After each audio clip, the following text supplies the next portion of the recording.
Bonjour mes amis, je suis Dr Diabaté, spécialiste en radiothérapie, ivoirien de nationalité.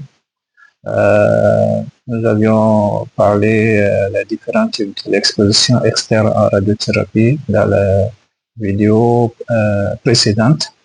Aujourd'hui, nous allons parler troisième étape, les étapes clés d'un traitement par exposition.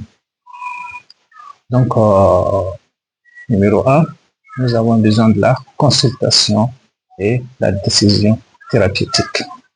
Ça, ce sont parmi les étapes clés d'un traitement par exposition externe.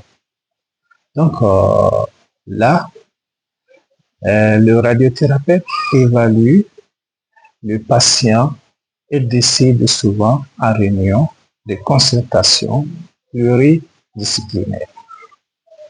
Si la radiothérapie est indiquée automatiquement, donc nous avons besoin d'une réunion de concertation à certains spécialistes, ceux qui doivent assister à cette concertation.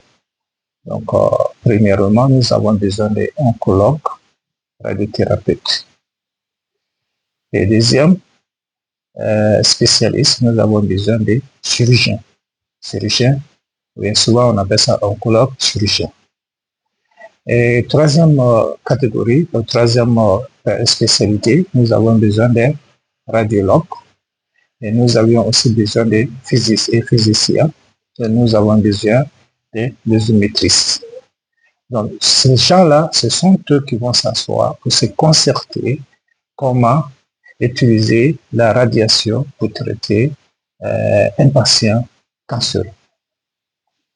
Donc, la deuxième étape, qui est considérée les étapes clés, nous avons besoin de réparage et la simulation.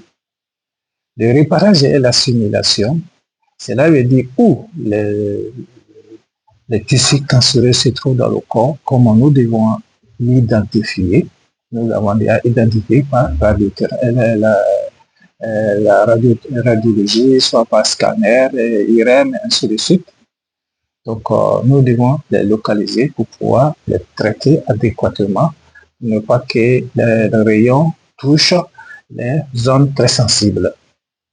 Donc, le repérage et l'assimilage, le patient est installé dans la position de traitement sur un scanner dédié. Des marques cutanées, qui sont des tatouages de la taille de 1 point de stylo et de masques thermoformés pour la tête ou de supports corporels pour le corps sont réalisés pour garantir un positionnement reproductible à chaque séance. Donc cela veut dire que pour le réparage et la simulation, donc ça se fait sur des scanners, et à travers les scanners, donc on utilise des choses comme des masques, des marques cutanées, c'est-à-dire les marques, on met les marques sur le patient. Et puis encore, nous avons besoin de thermoformés, c'est-à-dire ce sont les trucs qu'on met pour pouvoir protéger la tête, pour ne pas que ça bouge. Et si c'est le corps, nous avons besoin de support corporel.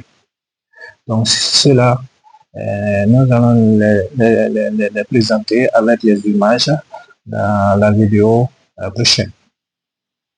Et troisième étape clé, c'est la dosimétrie et la conception du plan de traitement. La dosimétrie et la conception du plan de traitement, ça se fait comment? C'est à l'étape la plus cruciale et la plus longue, plusieurs heures à plusieurs jours. Donc on fait, comment dirais-je, la dosimétrie nous explique quand est-ce que nous devons au moins faire le traitement à travers les séances. Les images du repérage sont transférées dans un système de planification informatique. Donc, dès qu'on met le repérage et la simulation, donc on prend ces données-là, on envoie ça dans un système de planification informatique. OK? Donc, ça nous distribue les doses pour pouvoir épargner les cellules saines ou bien les points très critiques pour ne pas que ça cause beaucoup d'anomalies ou de problèmes pour le patient. Donc, le radiothérapeute délimite précisément la cible, OK, et les organes à risque sur chaque coupe scanographique. Donc, le radiothérapeute délimite la tumeur, OK, pour pouvoir, comment dirais-je, cibler cellules cancéreuses pour ne pas que les cellules saines soient irradiées. OK? Les physiciens médicaux et les désimétristes conçoivent alors le plan de traitement. Ils choisissent les angles des vaisseaux, leur énergie et modulent les doses pour obtenir la distribution optimale validée par le médecin. Donc ça, c'est très, très, très important. Donc, la distribution de radiation au moment du traitement. Donc, ça donne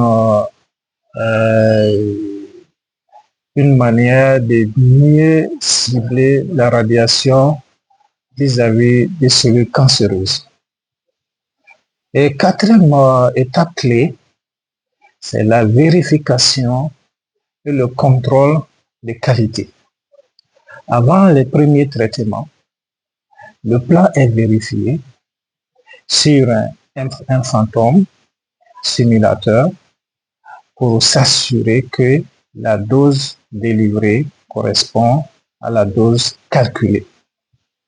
Donc, ça c'est très important, la vérification et le contrôle de qualité. Cinquième étape, c'est le traitement. Séance d'irradiation. Le patient se présente quotidiennement pendant plusieurs semaines. OK? Chaque séance dure environ de 10 à 20 minutes, mais l'irradiation, proprement dit, ne dure que quelques minutes. Et une imagerie de positionnement est réalisée systématiquement avant chaque traitement pour vérifier la parfaite position de la cible. Donc ça, c'est très, très important.